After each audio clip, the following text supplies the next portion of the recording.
Hi, my name is Megan Broadus, and this is my keyword outline. It's these 4 cards right here. There's nothing on the back. So, society today tells us in order to be successful, you must first gain a college education. Meetings with counselors and fellow peers, young people are often asked which college they should attend and what their planned major is, with little regard to answers that sway away from the asked questions.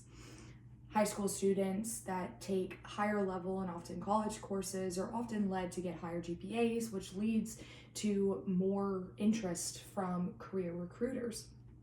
Society today tells us success only comes from obtaining a college education. While that may be true in some cases, it is not the requirement. Today I'm going to explain to you why this was a belief that I once held and how that has changed. But first, let's dive into how that came about and how I defined success. So all throughout high school and even early education, I felt that my only option was to get a college education. I remember back when I was a sophomore, I met with my high school counselor, and she asked me which college I wanted to go to because that would change which courses she recommended me registering for. These meetings would often lead in graphics that depict from left to right number of degrees that you have and the amount of money you're going to make. So of course, I felt that the only way I was going to make any money and have any kind of success in my future is by gaining at least one, if not many, college degrees.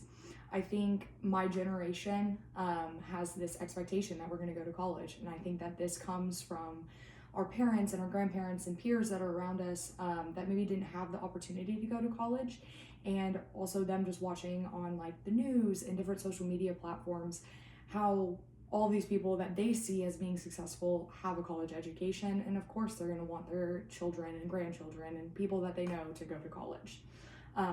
This success that I'm talking about is in terms of monetary, but also kind of happiness.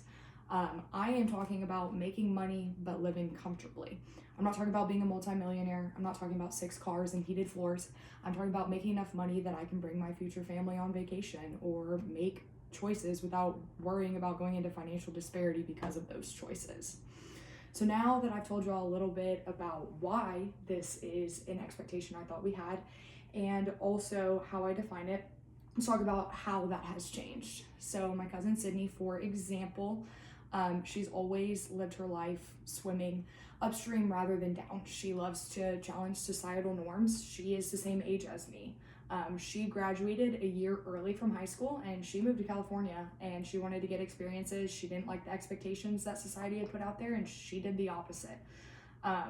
She moved to California and COVID shut the whole entire country down, and she was spending money on rent and not getting any experience. So she came back to the state of Texas, and now she has worked at Eric's Technologies as an account executive for 3 years. She owns a 3-bed, 2.5-bath house, and if you asked her right now if she would change it, she would quickly say no.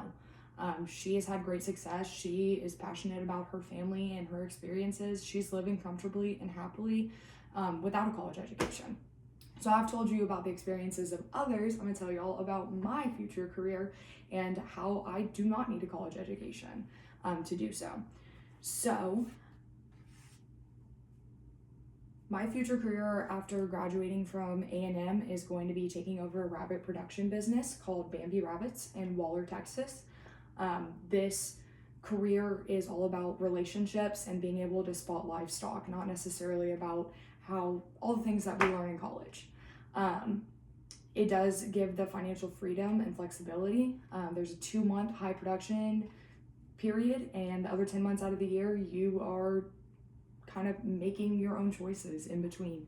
It is a 6-figure career, and it's all about relationships. So today I've explained to you what my belief I once held was and how that has changed.